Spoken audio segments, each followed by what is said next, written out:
Question है, which of the following reaction convert acetone into hydrocarbon having same number of carbon atom. Question में बोल रहा है कि एसीटोन को आपको हाइड्रोकार्बन में कन्वर्ट करना है और ऐसा कौन सी इस नेम रिएक्शन में होगा। तो देखो सेम नंबर होनी चाहिए, कार्बन के सेम नंबर रहने चाहिए। हाफ मान, देखो हाफ मान में तो कम हो जाएंगे नंबर, ग्रिग्नार्ड में बढ़ जाएंगे नंबर। और अगर लिथियम एल्युमिनियम हाइड्राइड का रिडक्शन करवाते हो तो वो एल्कोहल में कन्वर्ट कर देता है, तो बचा कौन, वोल्फ किशनर। तो देखो ये अपन ने ले लिया मान लो एक कीटोन, ठीक है। इस कीटोन को किसमें कन्वर्ट करना है, एसीटोन ले लेते हैं, चलो CH3 C double bond O CH3, यह है एसीटोन।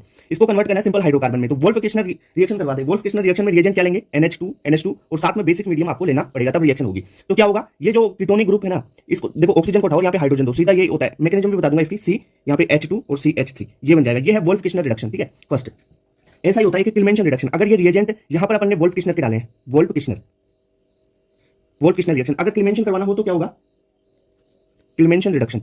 इसमें बस वही काम होगा जो ये से हो रहा है, पर रिएजेंट आपको पता होना चाहिए। वो एसिडिक मीडियम में होगा, zinc amalgam plus concentrate HCl। ये तो एसिडिक मीडियम में होता है किल्मेंशन रिडक्शन, वही जो इसमें भी वही होगा।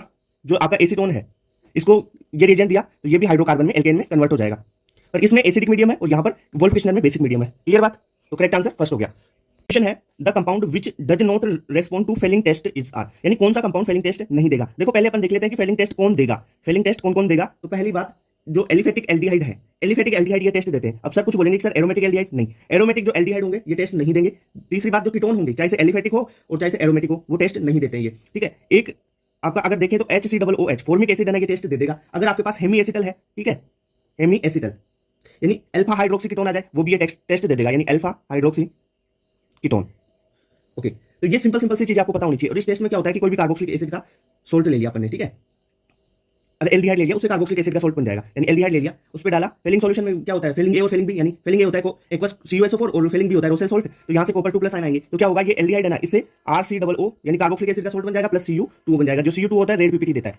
अब ये देखो सारी चीजें बता दी मैंने यहाँ पे। अब देख लो इसमें क्वेश्चन में क्या पूछा है, the compound which does not respond to Fehling solution, कौन रेस्पॉन्ड नहीं करेगा। देखो ये है C6H5 एरोमेटिक एल्डिहाइड, ये एरोमेटिक एल्डिहाइड है और एरोमेटिक एल्डिहाइड ये टेस्ट नहीं देगा, यानी ये नहीं देगा। यहाँ पर देखो CH3CO ये क्या है, कीटोन, तो कीटोन भी ये टेस्ट नहीं देगा।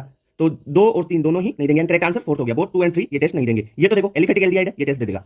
ओके, क्वेश्चन है, ethanol and propanone can be distinguished by. अब देखो इथेनॉल यानी CH3CHO इथेनॉल हो गया, और CH3C double bond O CH3 ये हो गया आपका प्रोपेनॉन, ठीक है, यानी एसीटोन प्रोपेनॉन हो गया। अब इन दोनों में डिस्टिंग्विश करना है, किसके द्वारा कर सकते हो भाई। देखो ये है एल्डिहाइड और ये है कीटोन, तो एल्डिहाइड और कीटोन को तो आप टोलेंस रिएजेंट से भी डिस्टिंग्विश कर सकते हैं। तो करेक्ट आंसर सेकंड आ गया। अब देखो टोलेंस रिएजेंट में आपको एक चीज बता देता हूं, टोलेंस रिएजेंट इसमें क्या होता है, अमोनिकल सिल्वर नाइट्रेट होता है पहली बात, तो AgNO3 ammoniacal silver nitrate NH4OH, ठीक है, ये सॉल्यूशन होता है। कौन कौन टोलेंस टेस्ट देगा, टोलेंस टेस्ट किसके द्वारा दिया जाएगा। पहली बात, ये एल्डिहाइड होंगे ना, चाहे एलिफेटिक हो और चाहे एरोमेटिक हो, दोनों ही ये टेस्ट देंगे। दूसरी बात, कीटोन ये टेस्ट नहीं देगा, कीटोन टेस्ट नहीं देता है, तो भाई कीटोन टेस्ट नहीं देगा और एल्डिहाइड देगा, तो डिस्टिंग्विश कर लेंगे ना, ठीक है। और सर जैसे फॉर्मिक एसिड वगैरह उनकी बात करें तो फॉर्मिक एसिड ये टेस्ट देगा, फॉर्मिक एसिड देता है, और हेमी एसिटल भी ये टेस्ट देता है, ठीक है। हेमी एसिटल मान लो, और आप अल्फा हाइड्रोक्सी कीटोन ले लो, अल्फा हाइड्रोक्सी कीटोन, तो ये भी ये टेस्ट देता है। तो ये सारी चीजें आपको बेसिक पता होनी चाहिए। क्वेश्चन है, ethyl methyl ketone on reduction with zinc amalgam and concentrate HCl। देखो कीटोन की रिएक्शन जिंक अमलगम और कॉन्सेंट्रेट HCl के साथ करवाइए, कौन सी नेम रिएक्शन है ये किल्मेंशन रिडक्शन वाली रिएक्शन है, ठीक है। यानी अपन ने देखो इसको डिटेल में देख लेते हैं, किल्मेंशन रिडक्शन, ठीक है, रिएक्शन। इसमें होगा क्या, मान लो कोई कार्बोनिल कंपाउंड है, जैसे इथाइल CH3CH2 CH3, ठीक है, ये कार्बोनिल कंपाउंड है, इसकी रिएक्शन अपन ने करवाते हैं जिंक अमलगम, और मीडियम लेना है आपको एसिडिक कॉन्सेंट्रेट HCl। तो क्या होगा, ये डबल बॉन्ड O हटेगा और यहाँ पे एल्केन बन जाएगा, ठीक है। तो क्या होगा, इसको हटाओ, 2 हाइड्रोजन दे दो यहाँ पे, तो CH3 CH2 CH2 CH3 ये कंपाउंड बन गया इससे, यानी N ब्यूटेन तो आपका आंसर हो गया। क्लियर बात। अब देखो क्लिमेंशन रिडक्शन में जिंक अमलगम और कॉन्सेंट्रेट HCl होता है, इसके साथ में एक रिएक्शन और होती है वोल्फ किशनर वाली, ठीक है, Wolff Kishner reduction. Same to same यही काम होगा, बस उसमें रिएजेंट होता है ना, वो चेंज होता है, और उसमें रिएजेंट होता है क्या, NH2 साथ में बेसिक मीडियम होना जरूरी है, ठीक है, बेसिक मीडियम होना जरूरी है, तभी वोल्फ किशनर रिडक्शन होगा। एसिडिक मीडियम में होगा क्लिमेंशन रिडक्शन। ओके, क्लियर बात, ठीक है। तो करेक्ट आंसर इसका फोर्थ था।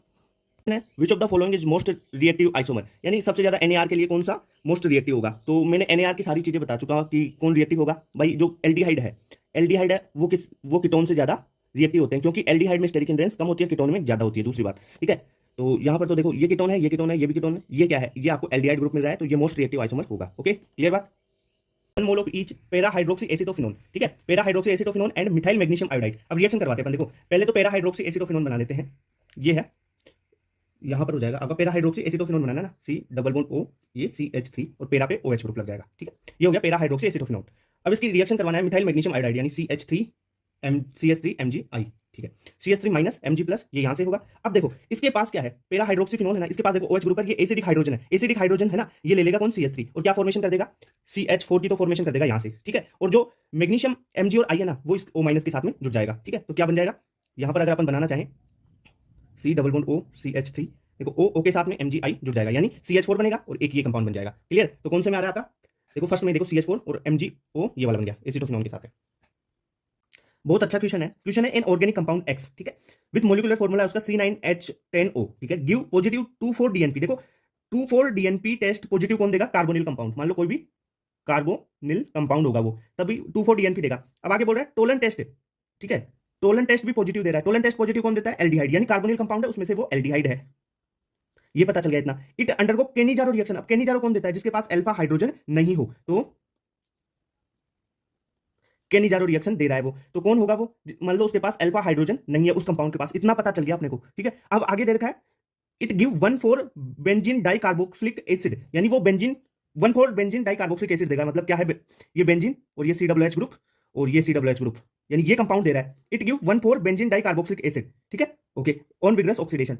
तो अब ये कंपाउंड है, देखो ये कैसे बनेगा, इसके पास एक ग्रुप रहा होगा क्या, देखो देखो कार्बन कितने हैं, 9, पहली बात। दूसरी बात, अगर वो एल्डिहाइड है तो उसका ऑक्सीडेशन से क्या बन जाएगा, क्योंकि कीटोन तो हो नहीं सकता, कार्बोनिल ग्रुप में अपन टोलन टेस्ट दे रहा है, ये टोलन टेस्ट दे रहा है तो एल्डिहाइड होगा, यानी एक ग्रुप तो उसके पास एल्डिहाइड होगा CHO, ठीक है। दूसरा, अब देखो कार्बन काउंट कर लो, 1 2 3 4 5 6 7 कार्बन ये, ठीक है, टोटल कितने कार्बन है, 9, तो कितने बचे, 2 कार्बन, तो C2H5 होना चाहिए इसके पास, ये यहाँ पे इतनी बात, क्योंकि इसका अगर ऑक्सीडेशन होगा तो ये बन जाएगा, विग्रस ऑक्सीडेशन बोला है पहले ही देख लो, KMNO4 वाला, ओके, इतनी बात क्लियर। अब ये कंपाउंड कौन सा होगा, पेराइथाइल बेंजाल्डिहाइड, यानी ये हो गया ना मेन कंपाउंड आपका, तो करेक्ट आंसर थर्ड हो गया। देखो ऐसा कॉन्सेप्चुअल क्वेश्चन है, आपको ये देखना पड़ेगा कि कौन सा टेस्ट दे रहा है तो क्या होगा, फिर ये टेस्ट दे रहा है तो ये हो सकता है, कार्बोनिल कंपाउंड में एल्डिहाइड होगा, फिर केनिजारो दे रहा है तो अल्फा हाइड्रोजन नहीं है, ऐसी चीजें देखनी पड़ेगी आपको। क्वेश्चन है IUPAC name of this compound, देखो क्या दे रखा है आपको, ये एक फेनिल बेंजीन CH2 COOH, देखो फंक्शनल ग्रुप यहां पर है, नंबरिंग कर दो 1 2, ठीक है, 2 कार्बन की तो आपकी मेन चेन हो गई, ये सब्स्टिट्यूट क्या लगा हुआ है, फेनिल ग्रुप आपका सब्स्टिट्यूट लगा हुआ है, ये ग्रुप होता है ना, ये इसे बोलते हैं फेनिल, ठीक है, ओके। तो क्या है, 2 पे फेनिल लगा हुआ है, 2 पे फेनिल और 2 कार्बन है इथेन ओइक एसिड, ठीक है, ओइक एसिड कार्बोक्सिलिक एसिड के लिए, तो करेक्ट आंसर क्या हो गया आपका सेकंड। क्वेश्चन है the end product Z in the given sequence of reaction, ये रिएक्शन देखिए, देखो डबल बॉन्ड है और CHO है, NaBH4, जो NaBH4 है ना, डबल बॉन्ड का तो रिडक्शन करेगा नहीं, एल्डिहाइड ग्रुप का रिडक्शन करके इसको अल्कोहल में कन्वर्ट कर देगा, तो जो एक्स प्रोडक्ट है वो क्या बनेगा, देखो डबल बॉन्ड का रिडक्शन नहीं होगा, इस एल्डिहाइड का हो जाएगा, तो क्या बनेगा CH3 CH double bond CH, ठीक है, CH2 और OH, ठीक है, ये बन जाएगा आपके पास पहला प्रोडक्ट, CH है ये, है ना। अब क्या होगा, इस पे अपन ने डाला HCl और ZnCl2, HCl ZnCl2, ये क्या करेगा, OH को उठाएगा, Cl लगाएगा, तो क्या बना CH3 CH double bond CH bond CH2Cl, ठीक है। इसके बाद में क्या डाला हुआ है इसमें, ये बन गया आपका वाई प्रोडक्ट। अब KCN डाला और साथ में हाइड्रोलिसिस भी करवाया, तो H3O+, देखो KCN डाला तो Cl हट के CN जुड़ेगा और CN का हाइड्रोलिसिस होकर कार्बोक्सिलिक एसिड बन जाएगा, यानी जो जेड प्रोडक्ट है वो क्या बनेगा, देखो Cl हटेगा CN जुड़ेगा, फिर CN का क्या होगा, साइनाइड का क्या होगा, हाइड्रोलिसिस होगा तो कार्बोक्सिलिक एसिड में कन्वर्ट हो जाता है ना, मेथड ऑफ प्रिपरेशन में बताया था मैंने ये चीज आपको, तो क्या बन जाएगा CH3 CH double bond CH CH2 COOH, ठीक है, ओके। तो करेक्ट आंसर क्या हो जाएगा, जेड प्रोडक्ट अपने को पूछा है तो CH3 CH CH2 COOH first ही करेक्ट हो गया, ठीक है। MnO4 और KOH और इसका H3O+ डाला तो क्या कंपाउंड बनेगा, देखो टोलुइन है ये, ओके, CH3, पहले अपन डालते हैं इस पे MnO4, इसके साथ में हीट दे दिया, KOH डाल दिया, तो क्या बन जाएगा, सोल्ट बना लेगा ये कार्बोक्सिलिक एसिड का, तो COO, फर्दर आप क्या करो इसमें H+ डाल दोगे तो क्या बना देगा, ये COOH बेंजोइक एसिड, ये है बेंजोइक एसिड, ओके। तो आपका बेंजोइक एसिड का फॉर्मेशन हो जाएगा, डायरेक्ट या इंटरमीडिएट मत बनाओ, या डायरेक्ट भी कर सकते हो आप, ये भी देखो KMNO4 आ जाए ना, तो यहाँ पे जो ग्रुप होता है ना CH3 हो या कुछ भी हो, उसको कार्बोक्सिलिक एसिड में कन्वर्ट कर ही देता है, ठीक है, okay. Which of the following cannot be formed by the reaction of dry ice? Dry ice क्या है, CO2 है, with Grignard reagent। अब यहाँ पे देखो ड्राई आइस दे रखा है, ये CO2 ही है ना, तो विद ग्रिग्नार्ड रिएजेंट की अगर CO2 के साथ रिएक्शन करवाते हैं तो क्या नहीं बनेगा, एसिटिक एसिड, प्रोपियोनिक एसिड और फॉर्मिक एसिड। देखो फॉर्मिक एसिड एक कार्बन है तो एक कार्बन वाला तो बनेगा नहीं मिनिमम, ठीक है, 2 कार्बन तो मिनिमम होनी चाहिए। देखो अपन ने मान लो RMGX ले लेते हैं, पहले रिएक्शन करवाते हैं, CO2 को ऐसे लिखिए ओपन स्ट्रक्चर में, ठीक है, रिएक्शन किससे करवाई, ग्रिग्नार्ड रिएजेंट RMGX से, ठीक है, R माइनस है, ये यहाँ तोड़ा इसको, यहाँ पे माइनस, यहाँ पे प्लस, R माइनस यहाँ पे जुड़ेगा, ठीक है, तो क्या कंपाउंड बनेगा आपके पास, ये देखो डबल बॉन्ड O, C के साथ में जुड़ा R, ठीक है, O और MgX, ठीक है, हाइड्रोलिसिस किया यानी वाटर दिया इसको, H3O+ मान लो, तो क्या होगा, ये यहाँ से टूटेगा, यहाँ पे H+ आ जाएगा, तो O डबल बॉन्ड C, ये R रहा आपका, ये OH रहा, ठीक है, यही तो बना, क्लियर बात। तो ये कार्बोक्सिलिक एसिड, देखो मिनिमम अगर R को आप एक कार्बन भी रखते हो ना तो मिनिमम 2 कार्बन का बनेगा, तो एसिटिक एसिड बन जाएगा, ठीक है, R को 2 रखोगे 3 कार्बन का बन जाएगा, पर एक कार्बन तो नहीं हो सकता ना, ये भाई R तो मिनिमम एक कार्बन तो ये होगा, एक कार्बन तो है ही पहले से, तो फॉर्मिक एसिड नहीं बन सकता है, ठीक है, तो ये मैकेनिज्म होगी इसकी। क्वेश्चन है इन द रिएक्शन इथेनॉल कि रिएक्शन PI3 के साथ करवाया, फिर KCN के साथ फिर हाइड्रोलिसिस करवाया तो सी कंपाउंड बना। अपने को सी कंपाउंड देखना है वो कौन सा होगा, ठीक है। इथेनॉल की रिएक्शन करवाते हैं सबसे पहले, तो इथेनॉल C2H5OH रिएक्शन करवाई PI3 के साथ तो OH हटेगा, I ग्रुप लगेगा तो C2H5I, ठीक है, ओके। अब इसकी रिएक्शन किसके साथ करवाई, साइनाइड KCN के साथ करवाई तो KCN क्या जोड़ेगा, CN जोड़ देगा, तो अपन ने KCN के साथ करवाई तो I हटेगा, CN जुड़ जाएगा तो C2H5CN, ओके। अब इसका हाइड्रोलिसिस करवाया, बोला है कि H3O प्लस इसमें डाला हुआ है, तो देखो साइनाइड के हाइड्रोलिसिस से क्या मिलेगा, कार्बोक्सिलिक एसिड, ठीक है, ओके। तो क्या बन जाएगा C2H5, ये CN किसमें COOH में कन्वर्ट हो जाएगा, ओके। तो यहाँ पर आपको पूछा है कि जो फाइनल प्रोडक्ट है वो क्या बनेगा, ठीक है। तो ये है प्रोपियोनिक एसिड, 3 कार्बन है तो propionic acid, correct answer third हो गया। क्वेश्चन है which of the following is the correct order of acidic strength. Carboxylic acid है ये, इसमें आपको पूछा है एसिडिक स्ट्रेंथ। देखो जो एसिडिक स्ट्रेंथ होती है ना वो इलेक्ट्रॉन विड्रॉइंग ग्रुप के डायरेक्टली प्रोपोर्शनल होती है। अब यहाँ पर देखो क्लोरीन दे रखा है आपको, जो क्लोरीन है, क्लोरीन क्या है, इलेक्ट्रॉन विड्रॉइंग ग्रुप है, ठीक है सर। अब इसमें आप एक कॉन्सेप्ट पढ़ते होंगे DNP, ये ट्रिक है, पहले अपन डिस्टेंस देखते हैं, फिर नंबर देखते हैं, फिर देखते हैं पावर, ठीक है, DNP। तो जितनी ज्यादा डिस्टेंस, जितने पास में होगी डिस्टेंस उतनी ज्यादा एसिडिक स्ट्रेंथ बढ़ेगी, जितने ज्यादा नंबर होंगे उतनी ज्यादा एसिडिक स्ट्रेंथ होगी, जितनी ज्यादा पावर होगी इलेक्ट्रॉन विड्रॉइंग ग्रुप की उतनी ज्यादा एसिडिक स्ट्रेंथ होगी, ठीक है। पहले आप डिस्टेंस देखो, सब में डिस्टेंस सेम है, ठीक है, यानी 2 कार्बन देखो, 2 कार्बन छोड़ के Cl लगा, 2 कार्बन छोड़ के Cl लगा, 2 कार्बन छोड़ के Cl लगा, फिर नंबर देख लो, ऐसे क्रम में देखो कि पहले डिस्टेंस फिर नंबर फिर पावर, ठीक है। नंबर देखो यहाँ पर 3 है, यहाँ पर 2 है Cl, यहाँ पर 1 Cl है, यानी इलेक्ट्रॉन विड्रॉइंग ग्रुप क्या करेंगे, एसिडिक स्ट्रेंथ बढ़ाएंगे, तो जितने ज्यादा नंबर होंगे एसिडिक इलेक्ट्रॉन विड्रॉइंग ग्रुप की उतनी ज्यादा एसिडिक स्ट्रेंथ, तो करेक्ट आंसर हो जाएगा, यानी Cl यहाँ पे 3 है, यहाँ पे 2 है, यहाँ पे 1 है, तो और यहाँ पे है ही नहीं, ठीक है, तो इसका सबसे कम और 3 Cl वाले का सबसे ज्यादा, तो करेक्ट आंसर फर्स्ट हो गया।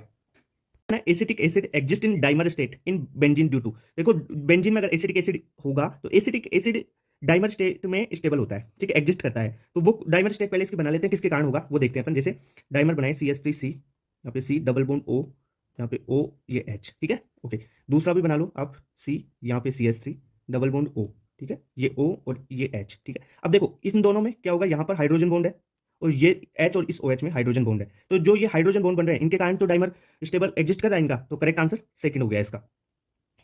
क्वेश्चन है which among the given carboxylic acid is highly insoluble in water. देखो किस कौन सा हाईली इनसोल्युबल होगा कंपेरेटिवली इसमें, देखो प्रोपियोनिक, हेक्सेनोइक मतलब इसमें 3 कार्बन, इसमें 6 कार्बन, इसमें 4 कार्बन है, और यहाँ पर डेकेनोइक मतलब 10 कार्बन है। तो देखो जितनी हाइड्रोकार्बन की चेन बढ़ेगी यानी हाइड्रोफोबिक इंटरेक्शन बढ़ेंगे, और हाइड्रोफोबिक इंटरेक्शन बढ़ा तो वो वाटर में कम सोल्युबल होगा, यानी यहाँ पे 10 कार्बन यानी हाइड्रोकार्बन की लंबी चेन ज्यादा है, यानी हाइड्रोफोबिक इंटरेक्शन बढ़ेगा हाइड्रोकार्बन पार्ट का, तो ये पार्शली इनसोल्युबल होंगे वाटर में बहुत कम, ठीक है, तो हाईली इनसोल्युबल इनको ही बोलेंगे, तो करेक्ट आंसर फोर्थ हो गया।